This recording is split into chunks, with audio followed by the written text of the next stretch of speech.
네, 2023년 2월 저희가 뽑은 트렌드 키워드는 컬처 시프트, 조직 문화가 경쟁력이다라는 주제로 잡아보았습니다. 네, 컬처 시프트. 요즘 조직 문화 굉장히 화두죠. 네, 조직 문화는 한 조직이 다른 조직과 구별될 수 있는 공통적인 의미 체계이다라고 많이 이야기를 하는데요. 이거는 조직 문화에 대한 정의이고 브리핑 차원에서는 이 조직 문화를 트렌드 관점에서 좀 볼 거예요. 최근에 급변하는 시장 환경 속에서 지속 가능한 성장을 하기 위해 기업에서는 어떤 조직 문화를 하고 있고 개선 활동을 어떻게 하고 있는지 좀 종합적으로 살펴보는 약간 에피타이저 같은 역할이라고 보시면 좋을 것 같으니까 좀 편하게 봐주시면 감사하겠습니다. 네, 조직 문화에 어떤 트렌드를 이끌어가는 두 축이 있다고 저희는 보이는데요. 첫 번째는 대기업이 있고 두 번째로는 유니콘 기업 혹은 스타트업이 있습니다. 이 두 개의 큰 영역이 대한민국 산업계의 조직 문화의 트렌드를 선도하고 있다고 보이는데요.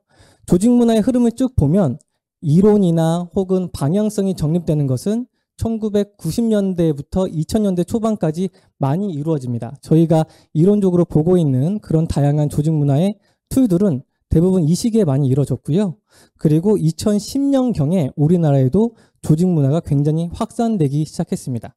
그 이유가 2010년을 전후로 우리나라에도 스타트업이 굉장히 많이 성장하고 그들이 성장하는 요인이 무엇일까라는 어떤 화두에서 많은 연구조사가 이루어졌는데 그 핵심이 조직 문화다라는 의견들이 많이 나왔고 그때부터 조직 문화가 굉장히 화두가 되었고요. 그리고 산업 전반적으로는 2020년부터 굉장히 화두가 되고 있어요. 그 트렌드를 전체적으로 봤을 때 이끌어가는 기업은 역시 삼성전자라고 보이는데요. 2022년 삼성전자에서는 미래지향 인사제도를 발표합니다. 현재 보면 너무나 당연한 이야기이긴 한데요. 나이와 관계없이 인재를 중용하고 다양한 경력 개발을 할 수 있는 기회를 제공하고 그리고 상호 협력과 소통 문화를 조성한다. 네, 물론 스타트업과 많은 기업들이 조직 문화에 대해서 많은 활동을 하고 있었지만 이 시기를 기점으로 산업 전반적으로 조직 문화가 정말 중요하구나. 삼성전자도 이렇게 하고 있구나. 라는 화두가 던져짐으로써 확산되는 그런 어떤 시발점이 됐던 포인트라고 볼 수 있겠습니다. 그래서 대기업의 어떤 순위별로 좀 봐봤는데 현대자동차도 2024년 신년사를 보면 신년사에서 가장 중심적으로 화두를 내세웠던 게 조직 문화였습니다. 현대자동차 하면 도전정신 이런 것들이 개척정신 이런 것들이 있잖아요. 그거와 더불어서 전자회사의 치밀하고 꼼꼼함 예를 들면 스타트업 같은 그런 조직 문화를 융합해야 된다라고 말씀하셨는데 이런 대기업들이 이런 트렌드가 좀 강화되고 있다고 보시면 좋을 것 같습니다. SK이노베이션도 마찬가지입니다. 네, 조직은 굉장히 크지만 수직적인 문화를 파괴하고 수평적인 문화를 굉장히 지향하고요. 그리고 일하는 방식을 개선하기 위해 굉장히 많은 노력을 하고 있죠. 대기업이 한 축이라면 다른 한 축은 이제 유니콘 기업이라고도 볼 수 있겠는데요. 먼저 쿠팡 같은 경우에 15가지 리더십 원칙을 수립하고 이를 기반으로 조직 문화와 그리고 최고의 직장을 만들기 위해서 굉장히 많은 노력을 하고 있습니다. 쿠팡 엄청 커졌잖아요. 그럼에도 불구하고 그 운영의 근간에는 스타트업 DNA를 유지하기 위해서 정말 많은 노력을 하고 있거든요. 이런 흐름들이 모든 기업에서 잡히고 있습니다. 네, 그리고 조직 문화면 비바 리퍼블리카, 즉 토스도 굉장히 중요한 기업 중에 하나인데 이들은 유니콘 기업으로 성장시킨 핵심 경쟁력을 조직 문화로 여기고 있습니다. 그래서 CEO부터 이런 조직 문화에 대한 드라이브를 굉장히 세게 걸고 있거든요. 높은 인재 밀도, 그리고 평등한 접근성, 과감하고 솔직한 피드백 등 이런 핵심 원칙들을 그냥 사문화된 어떤 방향성이 아니라 실질적으로 현업에 적용하면서 조직 문화를 급진적으로 바꿔 나가고 있습니다. 그리고 오늘 강연에 연사로도 참여하실 우아한 형제들도 10년 전부터 피플팀을 운영하면서 일하기 좋은 기업을 만들기 위해서 굉장히 많은 노력을 했고요. 특히 이 기업 같은 경우에는 조직 문화가 성과에 직결된다라고 이런 철학을 가지고 있어요. 그래서 조직 문화를 더욱더 잘 만들고 인재를 확보해야만 기업도 성장할 수 있다라는 마인드를 갖고 있는 것 같습니다.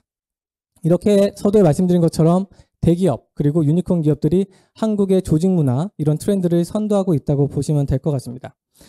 네, 이런 조직 문화는 크게 4개 섹터로도 분류를 할 수 있죠. 여러분들이 다 아시는 표일 수도 있겠는데 집단주의냐 개인주의냐 혹은 수평주의냐 수직주의냐, 이 네 가지 섹터에 따라서 기업의 특성들을 좀 분류할 수 있다고 보이는데요.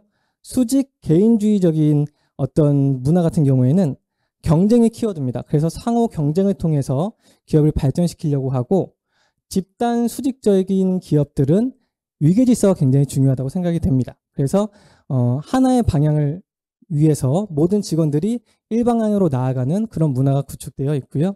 그리고 수평 집단주의적인 기업들은 공동체를 굉장히 강조합니다. 그래서 유사한 어떤 마인드와 방향성을 가진 사람들끼리 공동체 의식을 확보하기 위해 많은 노력을 하고 있고요.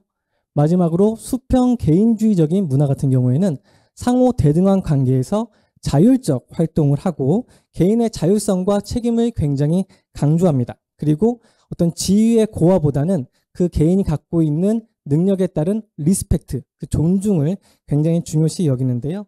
이것을 다시 정리하면 수평 개인주의적인 이런 문화는 개방체계 문화라고도 볼 수 있습니다. 즉 도전을 중시하고 차별화된 어떤 문화, 그리고 혁신적인 자율적인 문화를 굉장히 추구한다고 볼 수 있겠는데, 서두에 말씀드린 대기업 그리고 유니콘 기업들이 추구하는 방향성이 대부분 이쪽을 향해 가고 있습니다. 개방 체계 문화로 향해 가고 있다는 것을 저희는 좀 판단할 수 있었는데, 이 개방 체계 문화를 한 단어로 정리하면 스타트업 DNA라고도 볼 수 있겠죠. 그럼 왜 이 시점에 스타트업 DNA냐? 이 스타트업 DNA는 그 조직의 크고 작음에 따른 것은 아닌 것 같아요. 그 조직을 어떻게 운영하는가에 대한 철학에 달려있다고 볼 수 있겠는데, 그것은 최근에 경제 어떤 시장 환경이 굉장히 불확실성이 높아지고 또 경쟁이 심화됨에 따라서 기업은 민첩성과 실행력이 굉장히 중요한 시점이 되었죠. 그렇기 때문에 어떤 기업을 막론하고라도 이런 스타트업 DNA를 내부에 정착시켜서 민첩하고 또 실행적으로 그리고 성과 중심적으로 가기 위해 굉장히 많은 노력을 하고 있다고 볼 수 있겠습니다. 이뿐만 아니라 이거는 대학 내일 20대 연구소에서 연구한 자료인데요. 그 기업에 들어가려고 하는 구직자 또한 조직 문화에 되게 관심을 많이 가져하고 있습니다. 전체 데이터를 보면 연봉, 고용 안정성, 근무 지역, 직무, 공간 환경 등 약간 하드웨어적인 측면에 관심을 많이 가져하고 있어요. 이것을 통해서 취업을 하는 경우가 많죠. 하지만 지금 입사를 준비하고 있는 G세대, 지금 20대 분들 같은 경우에는 물론 하드웨어 정말 중요하죠. 연봉 정말 제일 중요합니다. 그리고 근무 지역 가까우면 당연히 좋죠. 하지만 기존 어떤 전체적인 데이터와 달리 조직 문화가 포함되어 있더라고요. 그래서 이 기업이 나와 결이 잘 맞을까? 이 기업이 나와 좀 톤이 잘 맞나? 이런 것들에 대해서 굉장히 중요시 여기기 때문에 기업의 내부 경쟁력뿐만 아니라 앞으로 인재를 확보하기 위해서도 이 조직 문화가 굉장히 화두다.